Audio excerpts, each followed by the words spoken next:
Bom dia, galera, tudo bem? Espero que esteja tudo bem com vocês aí. Por aqui continuamos trabalhando também.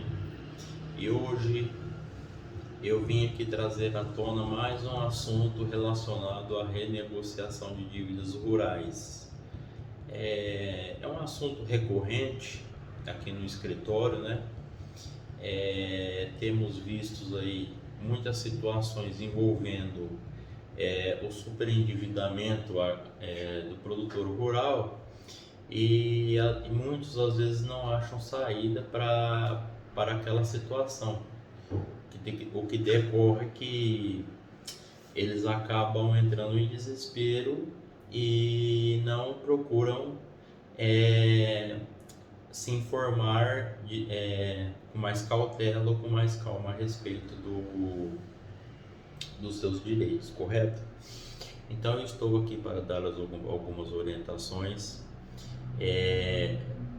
Advirto que o meu conteúdo aqui é apenas informativo e cada caso deve ser tratado de uma forma separada, porque nenhum caso é igual ao outro e você sempre deve estar munido do seu advogado de confiança, correto? Então vamos lá. Primeiramente, você está endividado, você assumiu um compromisso perante a instituição financeira, firmou um contrato, vamos dizer uma cédula rural pignoratícia, e agora percebeu que não vai ter como honrá-la, porque os preços do mercado eles caíram muito, seja por fatores de comercialização, que aí a gente classifica como fatores de dificuldade de comercialização, e também tem os fatores climáticos, chuva, geada, excesso de sol, enfim, são todos aqueles fatores que comprometem de uma forma significativa a produção do produtor, impedindo que ele venha a honrar o seu compromisso de uma forma como foi estipulado no contrato. O que eu devo fazer nesse caso? Bom, primeiramente, se você está enfrentando uma situação de superendividamento, onde você não conseguirá honrar aquela dívida, onde você não conseguirá cumprir com os pagamentos estabelecidos no contrato, a primeira coisa a fazer, se você estiver desesperado, a primeira coisa a fazer é se acalmar. É isso mesmo. O fator psicológico, ele conta muito numa negociação e em qualquer outra área da nossa vida. Então você jamais conseguirá, de uma forma emocionalmente frágil, conseguir qualquer tipo de benefício ao tentar renegociar uma dívida de qualquer forma ou de uma forma desesperada, entende? Então por isso você deve ter cautela e prudência ao firmar qualquer tipo de compromisso ou acordo. Obviamente que a primeira opção que você deve e precisa fazer, eu já vim falando isso aqui há muito e muito tempo, é buscar o auxílio de um advogado. Esse advogado, ele possui conhecimentos técnicos e ele vai te amparar nas decisões tomadas perante a instituição financeira. Não é simplesmente você se aproximar da instituição financeira, assinar todos os documentos que eles querem e assim você entrar numa situação muito pior do que aquela que você já estava. Ou seja, se o advogado ou você perceber que você está sendo prejudicado, não assine. Simples assim, certo? O que eu tenho já dito algumas vezes aqui também, às vezes algumas dívidas, não há nada ruim que possa piorar, correto? O que eu quero dizer com isso? Você está devendo? Sim, eu devo. Eu tenho contratos com o Banco do Brasil e não vou conseguir honrá-los com o cronograma de pagamento a tempo. O que eu devo fazer? Bom, a primeira medida, você deve procurar um contador, procurar um engenheiro agrônomo. Se os fatores que deram causa a essa falta de capacidade de pagamento foram excesso de chuva, excesso de sol, enfim, fatores climáticos, você deve estar munido de um laudo. O laudo geralmente é confeccionado por um engenheiro agrônomo e o contador ele fará um balancete da sua atividade e estabelecerá um cronograma de acordo com a sua capacidade de pagamento, ou seja, quanto que a minha atividade ela rende, quanto que ela me dá e o quanto que eu posso pagar de parcelas, entendeu? Porque não adianta nada você fazer um acordo e depois o cronograma de pagamento ou as parcelas superarem os seus ativos, ou seja, você vai ficar com um passivo muito maior, uma dívida maior do que a sua entrada, né? Então isso é muito importante. Não assine documentos sem orientação de um advogado. Eu tenho dito aqui, muitas vezes em renegociações de dívidas rurais ou bancárias, você normalmente tem uma operação de crédito rural, né? Seja lá uma cédula rural pignoratícia, e de repente o banco ele faz uma cédula de crédito bancário. Ora, a cédula rural pignoratícia ela é regida pelo decreto 167, que é outro instituto. Já a cédula de crédito bancário é regido por outra lei. Então são leis distintas. Uma estabelece juros acima da média. Já o crédito rural possui um benefício maior, taxa de juros reduzidas, subsídios maiores. Por quê? Porque tratando-se de atividade de fomento de agricultura e que produz alimentos, os juros tendem a ser maior. E esse fator justamente foi o que levou na época na confecção desse decreto um embasamento para esse benefício para o setor rural, porque é um setor que ele fomenta a produção do país.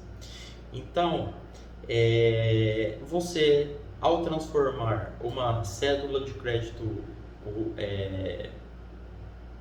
pignoratícia numa cédula de crédito bancário, obviamente você pagará juros maiores, consequentemente o valor da sua dívida pode aumentar, entendeu? Então tem todos esses fatores. E temos também aqui um fator muito importante, que é o fator da prescrição, entendeu? Nas cédulas de crédito rural ou cédulas rurais pignoratícias, nós temos um prazo prescricional diferente do prazo prescricional de outros contratos, entendeu? Então, talvez quando o banco ajuize uma ação de execução, se você ainda estiver dentro do decreto 167, que trata da cédula rural pignoratícia, você pode ser beneficiado pelo Instituto da Prescrição, que é menor. Agora, se você estiver em outra modalidade de contrato, que normalmente a prescrição é de 5 anos, talvez você não seja beneficiado pela prescrição. Eis mais um motivo que você pode ser prejudicado. A questão de garantias. Talvez quando você foi confeccionar um contrato, você foi fazer uma cédula rural pignoratícia, você deu em garantia hipotecária o próprio produto da sua produção, seja o milho, a soja, o feijão, enfim, e deixou isso em penhor.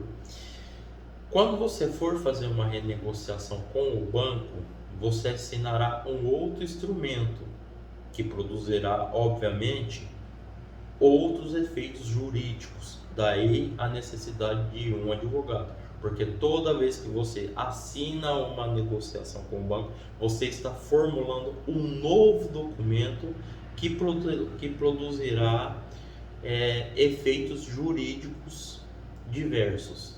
Então, talvez o banco pode exigir de você que você inclua nessa negociação garantias reais que anteriormente não existiam. Por exemplo, a sua propriedade rural, um bem imóvel que você tenha, uma casa, enfim. E daí, se você não conseguir cumprir com o cronograma de pagamentos, a situação vai ficar pior para você. Por quê? Porque forçosamente, em uma execução de título, a primeira coisa que o banco vai requerer é a penhora desse imóvel, entende? Enquanto que na outra situação, onde você tinha apenas a produção e os grãos, você estava devendo, mas você estava numa situação mais confortável. Entende o que eu quero dizer? Então, resumindo, você deve, não se desespere, entendeu? Muitas vezes o desespero nos leva a tomar decisões errôneas. Não é renegociar a qualquer custo ou de qualquer forma, mas da forma correta. Você sempre deve, antes de sentar à mesa com o seu gerente, estar acompanhado de um profissional, um advogado, e apresentar a ele o seu balanço, né, a sua capacidade de pagamento e os laudos técnicos. Por quê? Porque o banco, o banco tem toda uma estrutura, ele tem todo um aparato que já o ampara, ou seja, ele possui uma corporação, né? O banco ele possui advogados, ele possui um corpo técnico financeiro, ele possui um corpo técnico jurídico que dá todo esse suporte que te coloca numa posição de desvantagem. Então, por isso vocês devem estar munidos do quê? O que vai te salvar numa negociação? Informação, correto? Então, você sempre deve estar munido de um bom advogado para poder ter as boas informações e saber dialogar. Se isso for prejudicial a mim, eu não vou assinar, correto? A gente briga um pouquinho, o banco te executou, você dá uma estendida, faz uma batalha jurídica até que vocês consigam compor um acordo de forma amigável. Mas não é qualquer acordo, repito aqui, tem que ser um acordo que seja justo para as duas partes. Você também não pode exceder a sua capacidade de pagamento. Então, essa é a minha dica de hoje. Quando você for renegociar uma dívida rural, tome muito cuidado. Não assine qualquer documento sem orientação de um advogado. Esteja munido da sua capacidade de pagamento. Eu ganho X por ano. A minha atividade, ela me dá X por ano. Ela me dá tantos mil por ano. Quanto de parcela eu posso pagar? Se fator foi fator comercialização, o preço baixou, o que eu faço? Procura um engenheiro agrônomo, confeccione um laudo. Perdas climáticas, tem um laudo de um agrônomo. Aconteceu isso, choveu muito, houve perdas por excesso hídrico ou estresse hídrico, que é a falta de chuva. Então, essas informações são muito importantes, tá bom? Então é isso. Essa é a dica que eu gostaria de deixar por hoje.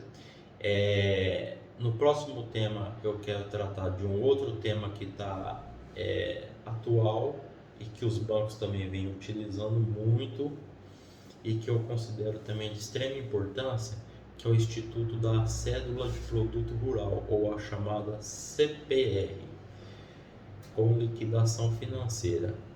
Na verdade, existem várias modalidades de CPR e nós vamos tratar do próximo assunto sobre a CPR. Fica hoje a minha dica aqui. Tenham todos uns bons dias e que Deus abençoe vocês nessa nossa semana que se inicia.